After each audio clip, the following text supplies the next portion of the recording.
recording in progress.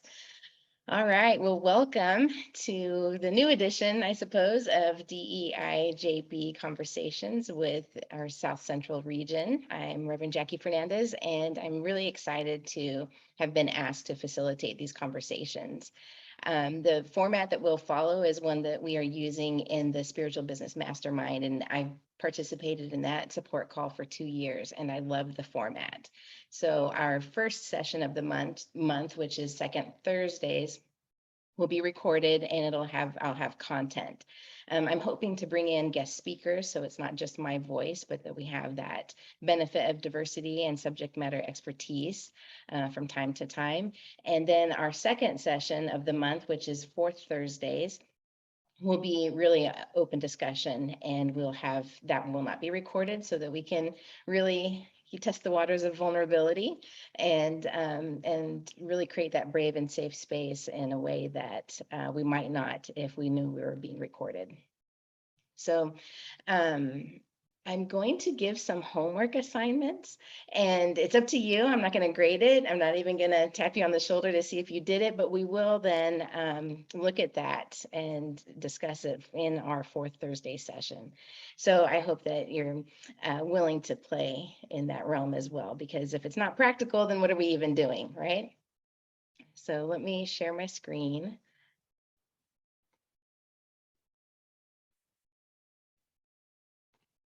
There we go. All right, so you know where you are. All right, so today's theme is context is everything, leading with self. And so we'll start with what is context in this context. So we're not talking about reading, which is the most common way we consider context. But in this regard, we're talking about our social identity. So what makes you you in all of the very unique ways? What are the ingredients of your social identity? The who, the what, the where, the when, and the why about you. And those answers vary greatly, even if between two people in the same family.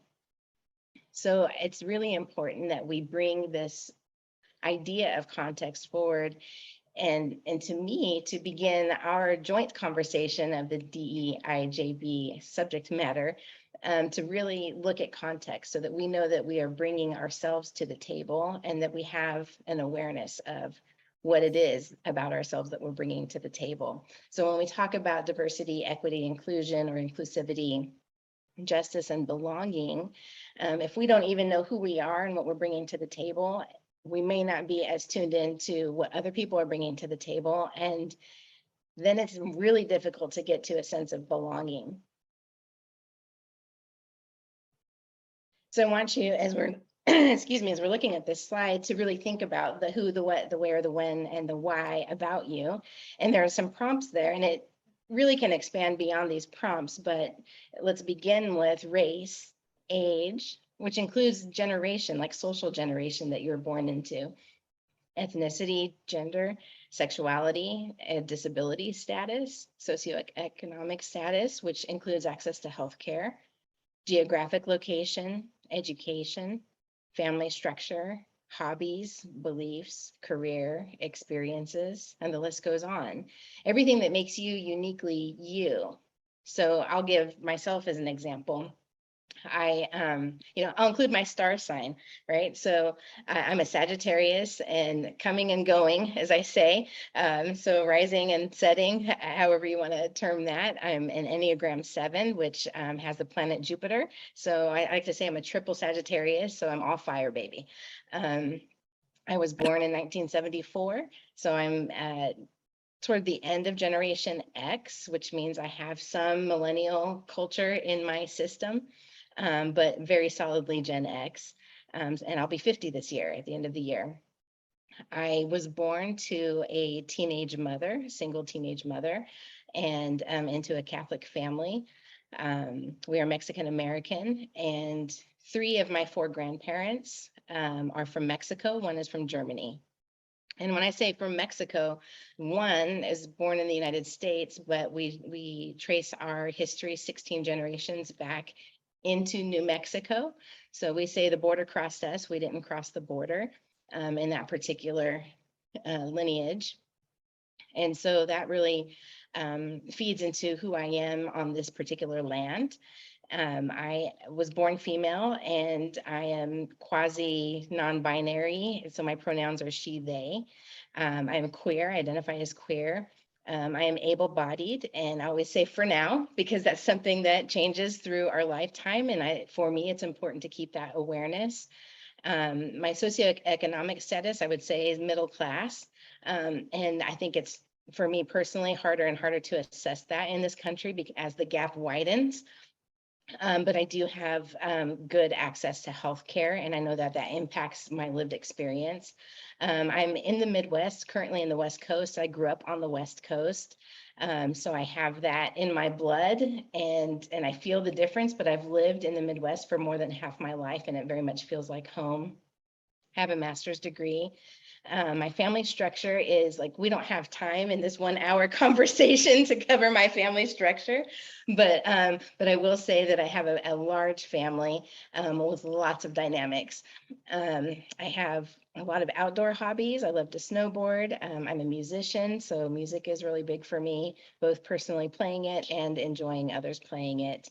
I am New Thought, Unity, Universal, Interfaith, and I grew up Catholic and Christian, and I would say that Christianity is my first spiritual language. And I've done a lot of work in my adult life, especially in probably the last 10 years, of really deconstructing that to get to what is the faith of my lineage and my heritage, my ancestry. I'm a minister by career. I had a 20-year career as a photographer and video producer. And so I had my own business, which really has served me well in ministry. But also it feels like a hard left change. So I've been experiencing that over the last several years. And I would say I have, lots of great experiences in terms of traveling the planet. Something that comes up from time to time is I think I've been with people who have lost infants. I've been like in that really sacred space, more so than most people. And that's something unique that I carry with me as a lived experience in terms of how I have personally witnessed death, physical death. And so that's just something that comes up for me. So as I'm talking, what I'm hoping you are doing is thinking about how all of these aspects or ingredients apply to your social identity. And I wonder if anyone would be willing to share anything that came to you that maybe was a surprise or that you just felt differently in your body as I was talking about myself. And you can just raise your hand or open your mic.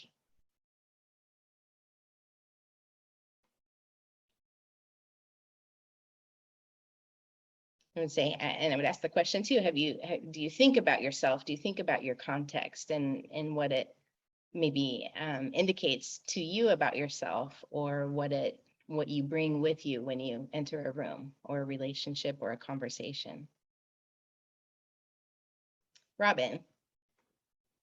I've actually been thinking a lot about this recently because I listened to an audiobook called The Women, which is about the women nurses who served in Vietnam. And so it took me through my entire growing up adult years. Um, and my experience was so distant from what was going on in Vietnam. And yet everybody was impacted by that, by the anti-war thing and the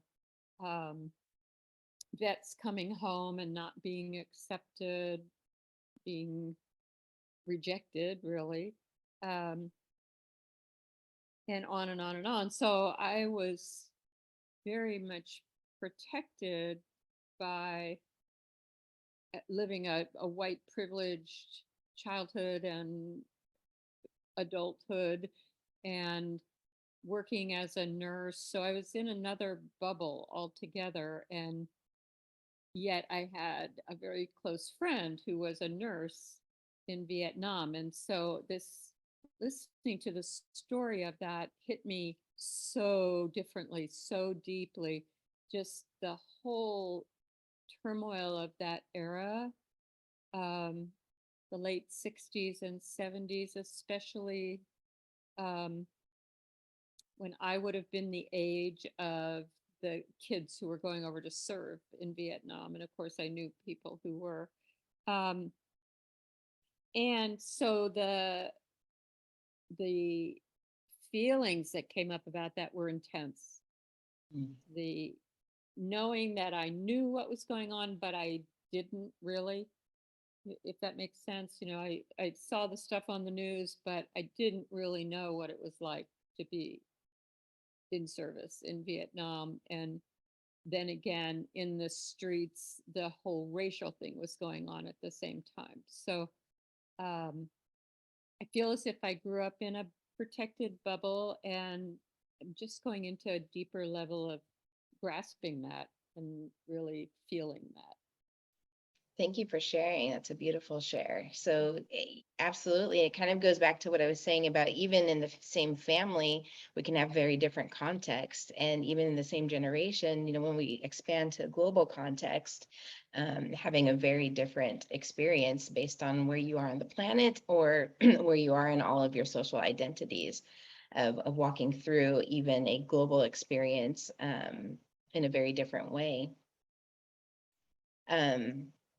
Yeah, it makes me think of, you know, like I'm a firstborn in my family, and I have 2 brothers and 3 sisters, and my youngest sister is 28. And in many ways, I feel like an only child, you know. And so when you think about like I hear you talk about Vietnam, you know, born in the 70s, so I knew Vietnam vets, and I remember that, you know, as something that was talked about. But for me, the pervasive sort of global story was the Cold War, you know. So I grew up being told the Russians have nuclear warheads pointed at you, and you know, in this kind of rhetoric. So it's very interesting. Thank you for sharing that, Robin. Anyone else want to share? Beverly, I see your hand. Yes, you asked if we had any reactions to the things that you shared, and I just wanted to comment that I appreciate the fact that you're very transparent and authentic in communications, and so I wasn't surprised about a lot of things that you shared. However, and I mean, like on Facebook, you know, it's not like you and I've had a lot of conversations or anything like that. It's just, you know, you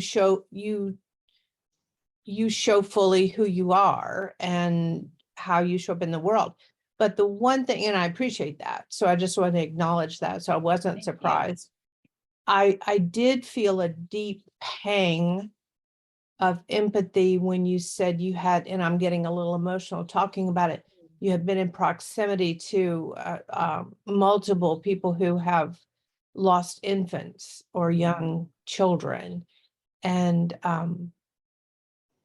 I know how challenging and that is for families, and that's to have someone like you who has been through it with multiple people who can know how to presence that grief, because most people don't even know how to move through it. So that was my response to your question about your intro. Thank you, Beverly. Thank you.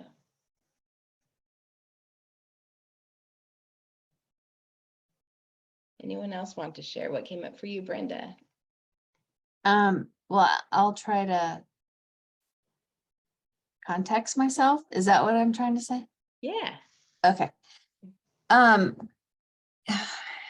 trying to read your okay, so remind me of anything that I missed, but okay, so I am a white cisgender female, and my pronouns are she and her, and I'm 55, so I am Gen X. Anyway, let's see what else. I'm in the Midwest, lived here all my life, even though I would say I'm very open-minded and I love to learn. So it's been throughout my lifetime learning about different cultures and different races and ethnicities, and trying to really be an ally to them. And also I could consider myself an ally to LGBTQ plus. I can never say that right. And let's see, what's the other one? Family dynamics. I have one brother, so small family. I also would consider myself an ally to those with mental illness. My dad is bipolar with a personality disorder of narcissism, and my mother is an alcoholic, which I am an alcoholic, but I am in AA and Al-Anon. I've been sober for 16 years and I've been in Al-Anon for 29 years. And so I get a lot of people who are in transformation. I also lately have been doing a lot of celebrations of life, which I find very interesting. Due to the fact that that was one of my greatest challenges for ministry, is how to do those without crying. So I've learned very quickly. What else is there? It seems like I'm missing something. Education, hobbies. Oh, beliefs? education. I guess could say I'm a master. I mean, I have an MDiv, otherwise I have a bachelor. Hobbies, I ride a motorcycle. I love heavy metal music. I go to concerts whenever I can. I have gotten into recently diamond painting. And I love to try new things and open. I'm very open with trying new things and being adventurous. I love hiking. I love outdoors and being in nature. I don't know. I guess that's it. So. Thank you. Thank you for sharing that. It's so what do you notice in your body? You know, to me, embodiment in terms of spirituality and justice work is really important. And so I will from time to time just ask this question, and you can answer to whatever degree you're comfortable, if you're willing to entertain the question. As you're talking about, you know, as you're contextualizing yourself, what are you feeling in your body? Well, first, I like how you had that slide because because it really does describe me without without feeling like I'm bragging. I don't know if that makes sense. Okay. But so it gives me like a formula. It's like, oh, finally a formula on how to describe myself. And when somebody says, who are you? You know, and what are you about? And I forgot to throw in there, I'm a minister in New Thought, but the most important. Anyway, so a sense of my body, I felt tingling, especially when I was talking about my hobbies. I felt a little bit of tightness when I was describing my dysfunctional family. But overall, a sense of, oh yeah, this is who I am, kind of reminding myself, because I don't think I've said it out loud like this at all. When people usually say, who are you? The first things I say is, well, I'm a New Thought minister and I'm in AA and Al-Anon.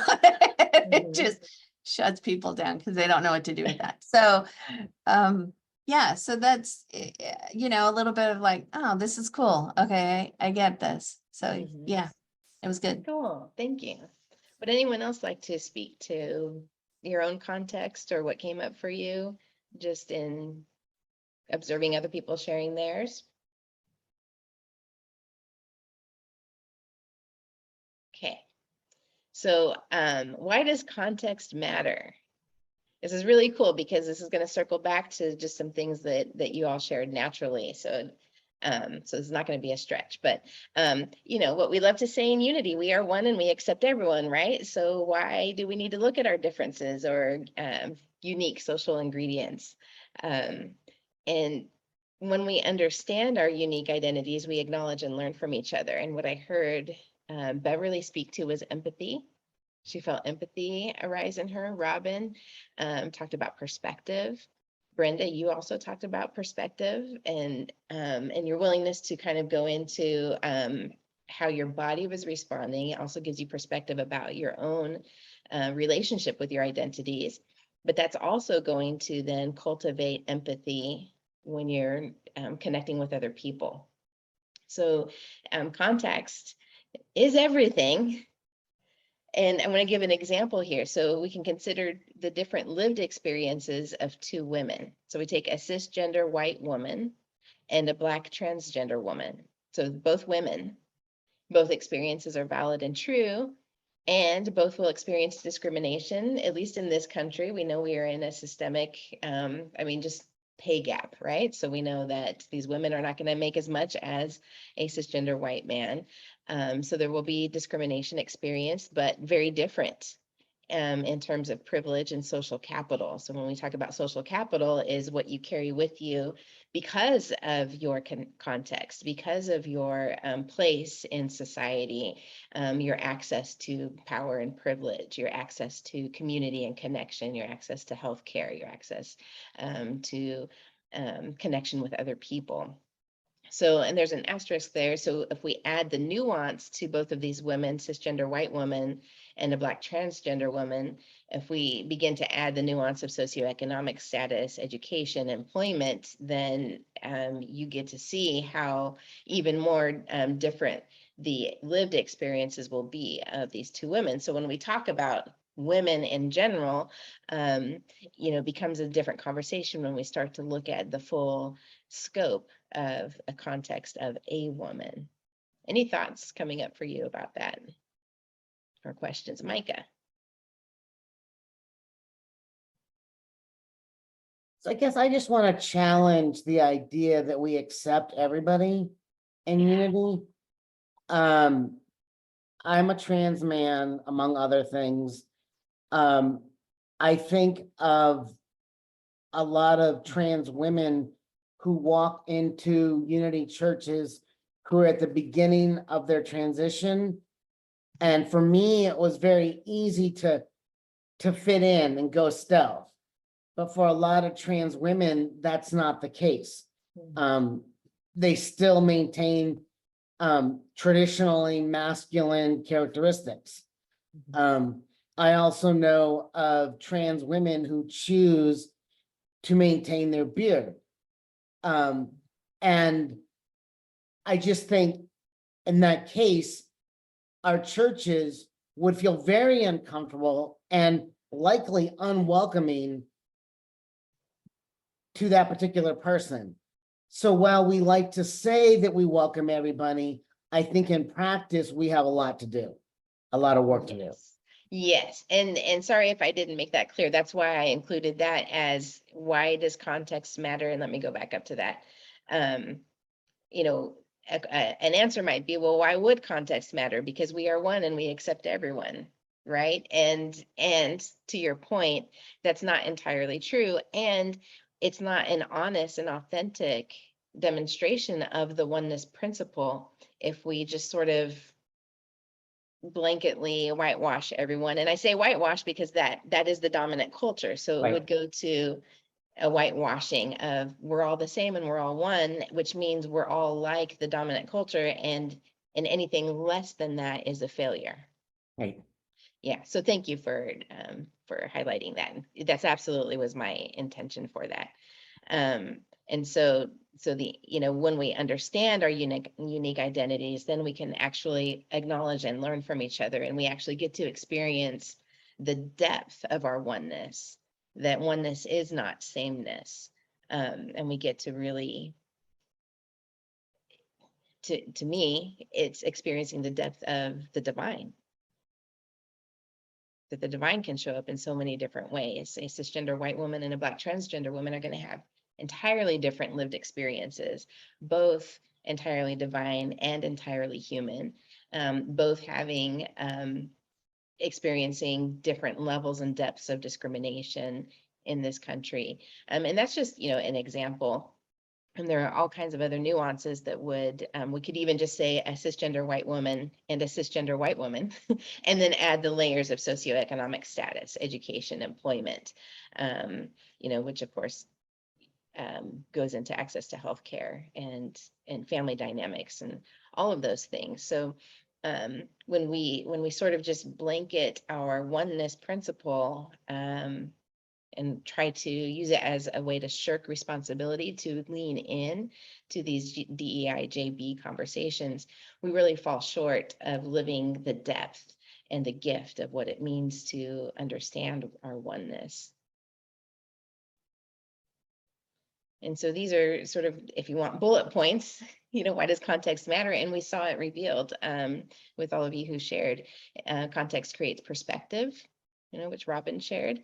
Perspective, depth, connection. It cultivates understanding and empathy, and it impacts access to equity, justice, and belonging with yourself and with others. And so this work is always, the inner work, just like our spiritual practice of understanding who we are and what our social experience and context is, but then also how we take that out into our relationships and into our community, and for us into our ministries and the work that we do there. So if we understand context and we understand the differences that we all bring, it's absolutely going to impact how we create access to equity, justice, and belongings, even just in a Sunday service. And so we'll get into a little bit more about that. And so the title of this was Context is Everything, Lead with Self. And that's a play on words. So, the first meaning, leading with self in conversation, in interaction, in presence with other people, either one-on-one or in groups. If we are leading with ourselves, we're doing so with context, then we bring awareness, we bring curiosity and openness, and we get to name and claim who we are. So, like Brenda talked about, I don't often say these other things about myself. I don't often presence that or think about it. It's just kind of who we are and what we bring with us. But, to the extent that we can do it consciously and as a practice, then we get to, not that we're holding everything about us in mind and then also trying to be present to other people in conversation, but that the more that we can bring it forward in our awareness, the more we're actually cultivating that curiosity and openness to what other people are bringing. So we really create this open space for everyone to be more deeply authentic, to feel safe in the presence of one another and in the presence of our differences, to be able to just, verbalize what, kind of Robin, what you were talking about, a new discovery about perspective and your experience of a global experience, the Vietnam War. You get to bring a naming and a claiming of who you are in that, but also the curiosity and openness to receive and understand, wow, someone who had an entirely different experience in that, and then to be able to reflect back and bring perspective to what you understood and knew at the time when you're in the midst of it, right? Because it's always different when we look back on something, and then we get to kind of, we understand it in a different way and learn. And that's how we evolve as people and as human beings.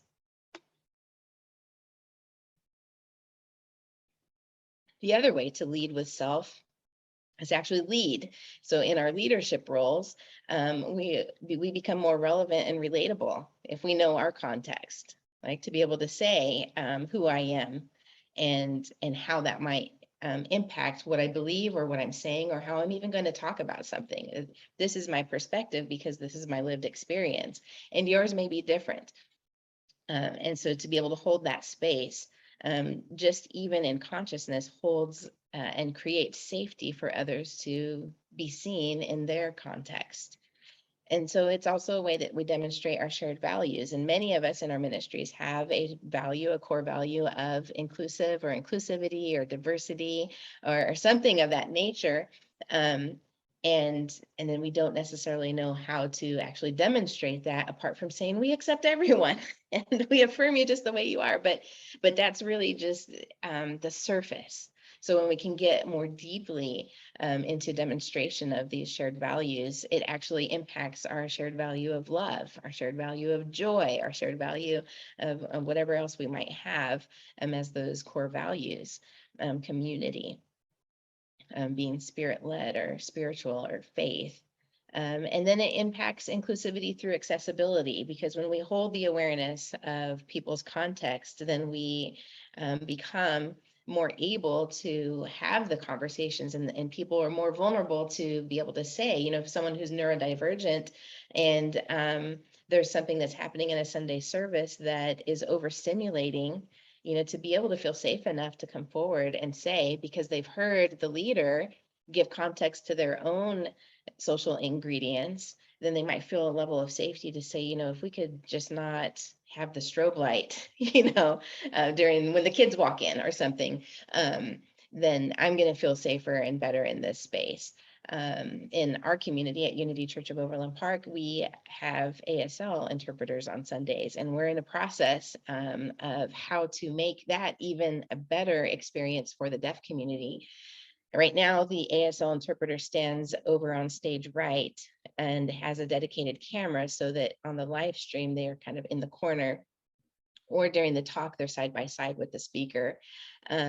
But what happens then for the deaf people in the room is they're kind of watching a tennis match, because they want to see the speaker so that they can get context from body language and facial expression, and to see, what is being emoted physically. But to have to look this way and then back over here to get the language access through the ASL interpreter, it's a lot. So we're going to be moving the interpreter to be standing next to the speaker. And when we've done things like this before, it's been a long process. We'll get complaints from the hearing people, like it's distracting. I don't like, even when we first put just online, when we first put equal space on the screen between the ASL interpreter and me, the minister, or whoever was speaking, there was feedback that that's distracting. And so the more that we just educate people and lean into, but what does it mean to be inclusive? What does it mean to give access? We're going to let you have an interpreter so you can get that, but we're going to make you still work for it, And how many times do the deaf community need to ask these questions? And who's listening, right? Who's the one that's hard of hearing if a response isn't being made? So, really being able to be authentic and vulnerable in these topics and in what the context of community is itself as well, allows us to really live and demonstrate inclusivity and accessibility in ways that we might not have thought of before. Financial accessibility is another big one. How many times do we go back and forth? Do we make a class fee-based, or do we make it based on a love offering? We're always in these questions in ministry of how to provide financial accessibility. What kinds of events do we have that are maybe outside of the church? Can people, get there? Do people have transportation and access to transportation? And how are we, doing that even for like a volunteer experience? Is there anything that's coming up for you around this? Any questions or comments or anything you'd like to share?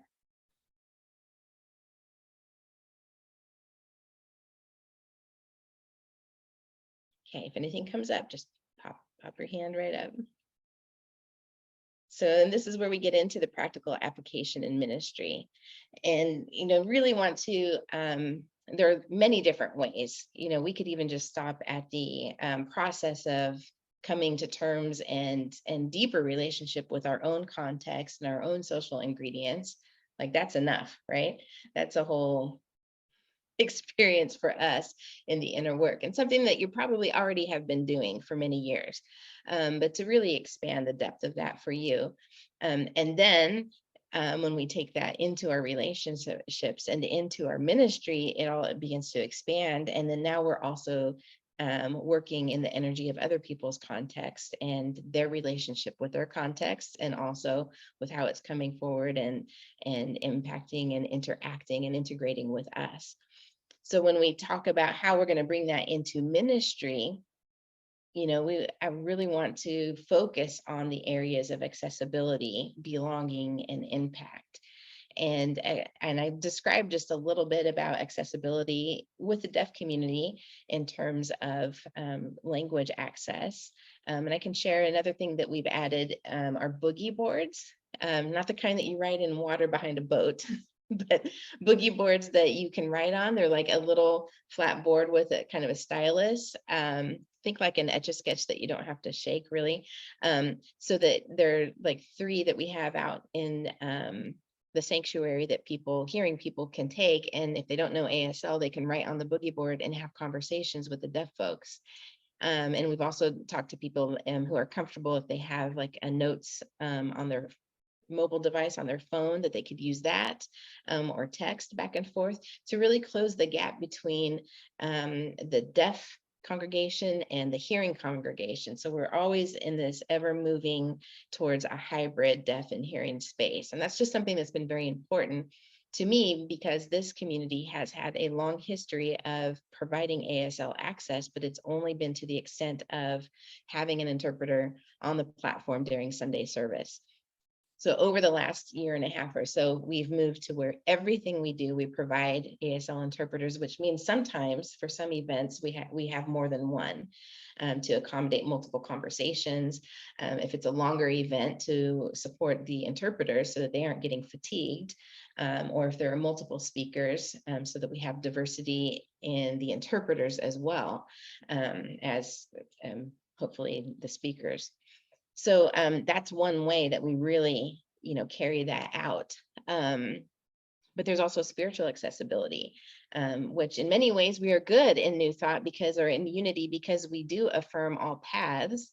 And, especially with the queer community, it takes a lot for someone who has been pushed out of spiritual spaces and taught in the dominant culture that they are an abomination, or that they're going to hell, that they're damned, and that everything they're doing is wrong, and that they don't get love from the divine.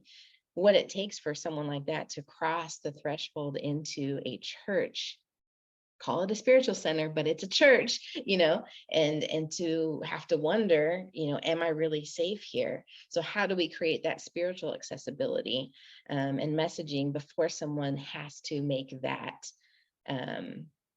physical movement? Micah, you kind of described some of that, what it's like for someone to show up, and can they truly be their authentic selves? Can they be a lady with a beard and know that they're going to be safe, welcomed, and loved? And what does that look like beyond, yes, you can come in? How do we do that in a true, authentic way? And physical accessibility, we are supported by laws in that. And, if you're in a historical building, you're not necessarily required to provide physical accessibility. There are lots of ways in which spiritual communities sort of can get around that. And hopefully we are making the commitment that we're not. And so what are we doing in lots of different ways, even like hospitality? Is it easy for someone in a wheelchair or in a walker to move through a food line? And what are we doing to support that? And then, of course, and I talked a little bit already about financial accessibility. The idea of belonging, what is the number one thing, I think if we all went through it, that we hear from people, first-time visitors, is, I feel like I came home, right? That is pervasive in Unity. We do a really good job of creating a space where people feel like they belong, and we can do so much better.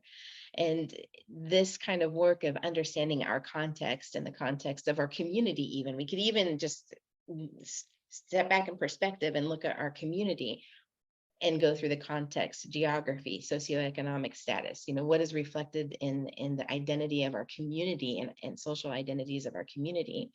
And how does that impact a person's experience of belonging?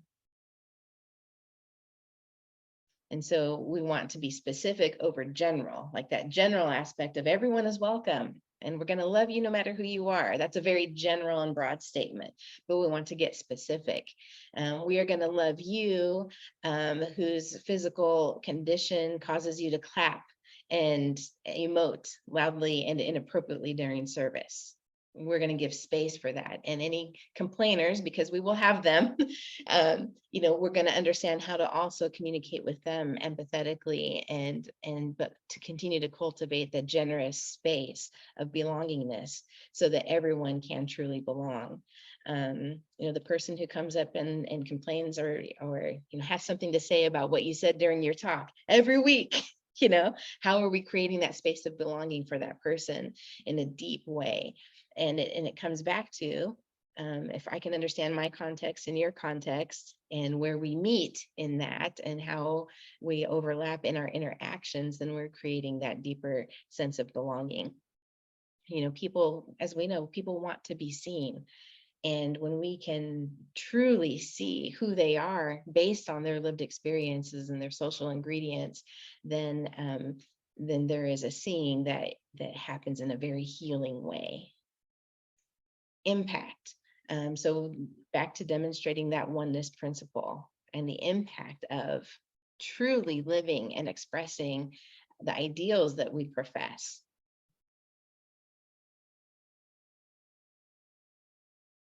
I think that is the call of who unity is supposed to be in this century, in this decade, in this year, in this election year.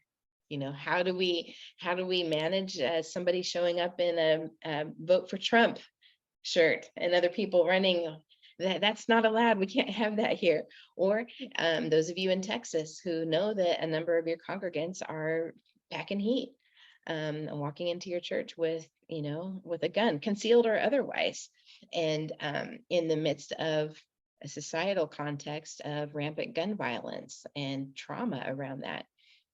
And how do we balance all of these things? You know, what we do as ministers, and regardless of what kind of ministry you're in, is it's a lot when we really give space for the social context of ourselves and for all of those who come through the doors of whatever kind of ministry you have, whether it's online, virtual doors, whether you're retired and you're, you know, reflecting over your career and what you've done. And maybe there are certain ways that you are still acting as minister, and maybe it's all in consciousness. And I don't want to diminish the power of that. And so how do we keep alive our consciousness, our awareness, and really bring it forward so that when we say DEIJB, we don't sort of, well, that's, you know, corporate speak, or there's, you know, we're going to do it because we know it's the right thing to do, but how do we really let it center and settle into the depths of our spiritual practices and our consciousness and what we do to express that word unity, the word oneness, and the ideals that are the layers beyond it and beneath it and all around it. I would love to hear some feedback and some things that might be alive in you.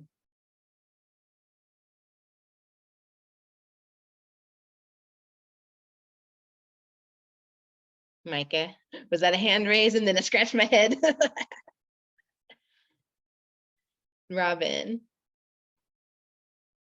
Yeah, what came to my mind was at Unity of Lawrence, we've spent quite a bit of time and attention at the board talking about how we could encourage all of our speakers, because there's not just one minister, there's a smorgasbord of people speaking, to raise their awareness about how our political and religious comments come across to people, especially often newcomers who come in the door.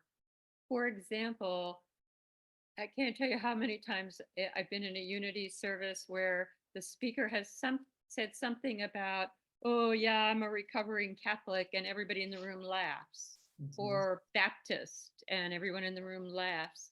And if I were in fact a Catholic person by origin and searching and coming in the room, that could make me feel really rejected and like, oh, I don't think I want to be around these people. So, and that goes for a lot of political statements too. That's so important what you're saying. It's, you know, it's something that when we start to feel like we are in the majority of whatever the topic is, then we get really loose with the words we use.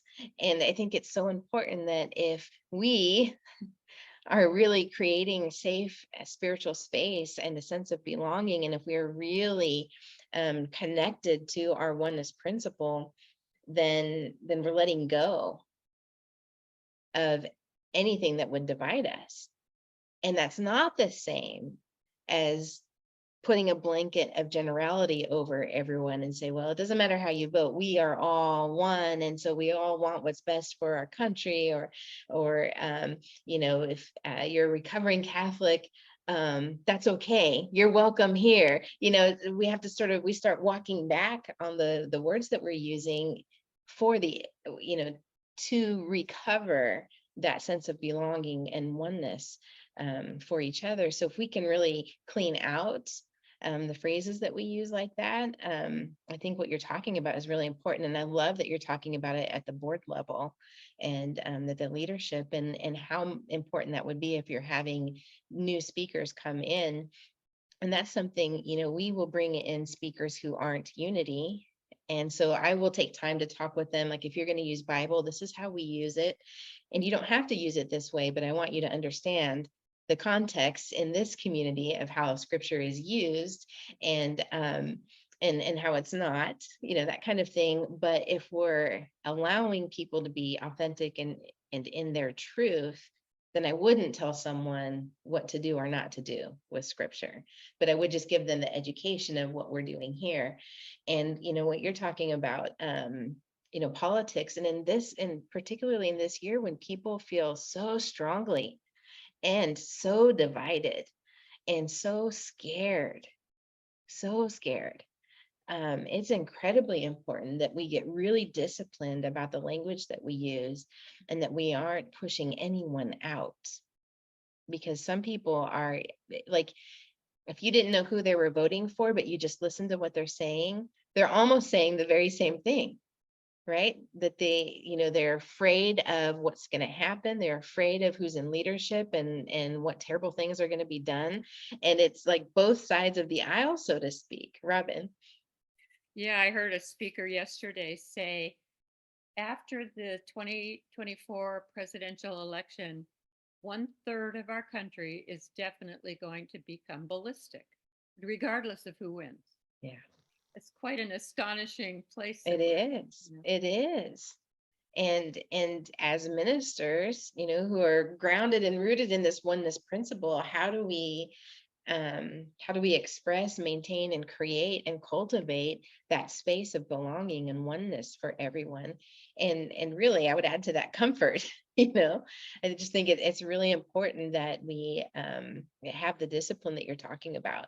Like, what kind of language are we using? Because even though it might feel like, well, I mean, they'll get it in context of how we're saying recovering Catholic, ha ha ha. But you're right. You don't know where someone is on their journey, and where they're coming in, and or if the rest of their family's Catholic, or maybe they haven't really had a rejective experience of the church of their upbringing. They're just looking for something different. But as soon as you say that, then it, you know, that's a judgment that's written in there. So thank you for sharing that, Beverly.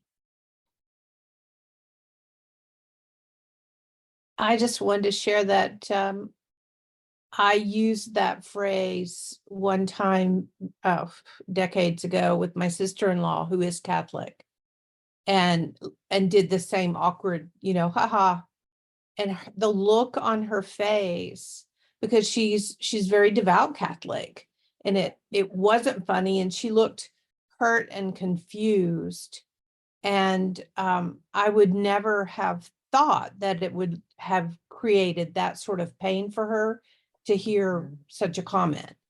But I think most of the time we make comments offhand, and we're not looking straight in the face of someone who's hearing that comment, and we can't see and feel the impact of that comment. And, you know, one thing I've learned, especially when I was the minister of a church in Texas, is that unity people, while our policies are progressive, our members are not all progressive. I'm not saying that they're politically on the political spectrum. We have, you know, we have red, and we have blue, and we have purple, and we can't assume because we believe in oneness and we support diversity that everybody in the community is of one mind. I think, to your point, accepting wherever they are, and whatever their politics and whoever their support as their right to do that is the only place we can really come from. But I've heard a number of unity speakers make comments like we're all on the same page, sort of, and that's just not an assumption you can make. Absolutely. It's so important. And it's an easy trap to fall into because our spiritual teachings are progressive when compared to, our roots of Christianity.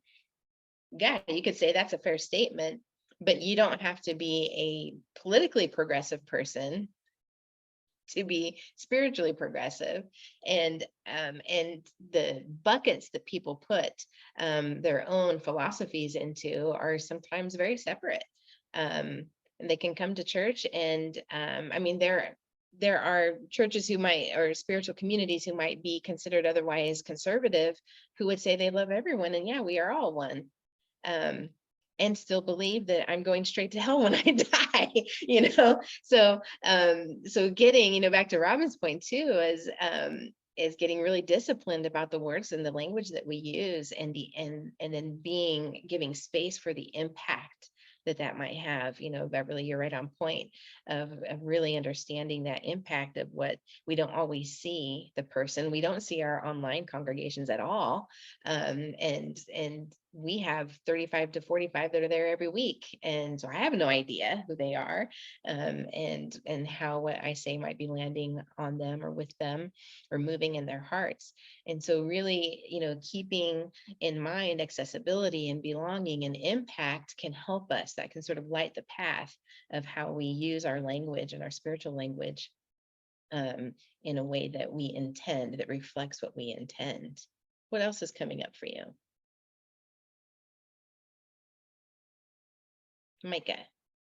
It strikes me, and it has for some time, that the church can model having those conversations and being bridge builders, particularly what you're talking about with context. If we approach each person or have community conversations where we're approaching it with wonder, awe, and curiosity,